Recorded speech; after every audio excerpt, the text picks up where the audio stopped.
خوب سمجھ لو، گائے یا اونٹ میں جب 7 لوگ یا 4 لوگ یا 3 لوگ شریک ہوئے تو جتنے بھی شریک ہوں گے تو خوب سمجھ لیں گائے کے 7 حصے جو کیے جائیں گے یا 3 یا 4 حصے وہ تول کے کرنا ضروری ہے، اندازے سے کرنا جائز نہیں ہے، چاہے سارے راضی بھی ہوں، کیونکہ گوشت سودی اموال میں سے ہے،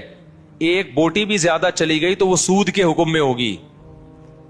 کیونکہ جب ہم حصے تقسیم کر رہے ہوتے ہیں تو اصل میں بیع و شراء کا عمل ہو رہا ہوتا ہے، خرید و فروخت کا، کہ آپ کا حصے کا جو گوشت ہے وہ میں نے خریدا، اس گوشت کے بدلے میں جو میرے پاس ہے وہ میں نے آپ کو بیچا،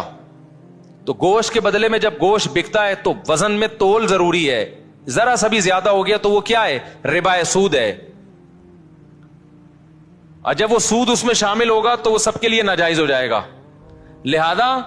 یا تو تول کے تقسیم کریں یا سود سے بچنے کے لیے ایک کام کر لیں کہ 7 حصوں میں کلیجی ملا دیں، کیونکہ جب ایک جنس میں دوسری جنس شامل ہوتی ہے پھر جو اضافہ ہوتا ہے نا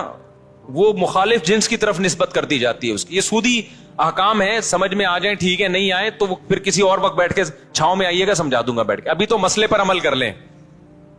سمجھ رہے ہو؟ تو آپ نے کیا کرنا ہے کہ جب گائے کٹے گی، ذبح ہوگی، 7 حصوں میں ڈیوائڈ کیا اس کو، 7 میں تھوڑی تھوڑی کلیجی رکھ دی، سمجھتے ہو؟ اور کلیجی کے بھی 7 حصے کیے شروع میں، 7 میں تھوڑا تھوڑا گوشت بھی رکھ دیا تاکہ کلیجی میں بھی سود کا حکم نہ ہو اور گوشت میں بھی سود کا حکم نہ ہو۔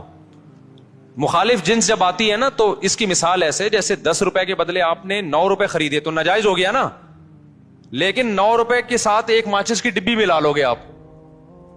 تو مخالف جنس جب ملاؤ گے تو ادھر جب 1 روپیہ زیادہ ہوا وہ اس ماچس کے مقابلے میں ہو جائے گا، تو ادھر اگر گوشت زیادہ ہو گیا تو کلیجی کے مقابلے میں ہو جائے گا، ادھر کلیجی زیادہ ہو گئی تو گوشت کے مقابلے میں ہو جائے گی، تو سود سے بچنے کے لیے یہ جائز طریقہ ہو جائے گا۔ ہیلے کی 2 قسمیں، ایک ہیلا وہ جو حرام کی طرف جانے کے لیے ہوتا ہے، ایک ہیلا وہ ہوتا ہے جو سود سے بچنے کے لیے ہوتا ہے، تو یہ ہیلا جائز ہیلا ہے۔ آج کل بعض اسکالرز ایسے آگے کہ نہیں ہیلے اسلام میں جائز نہیں، تو ہیلا تدبیر کے معنی میں، کیونکہ ایسے ہیلے نبی نے خود بتائے ہیں ہمیں سود سے بچنے کے لیے، سمجھتے ہو کہ نہیں سمجھتے؟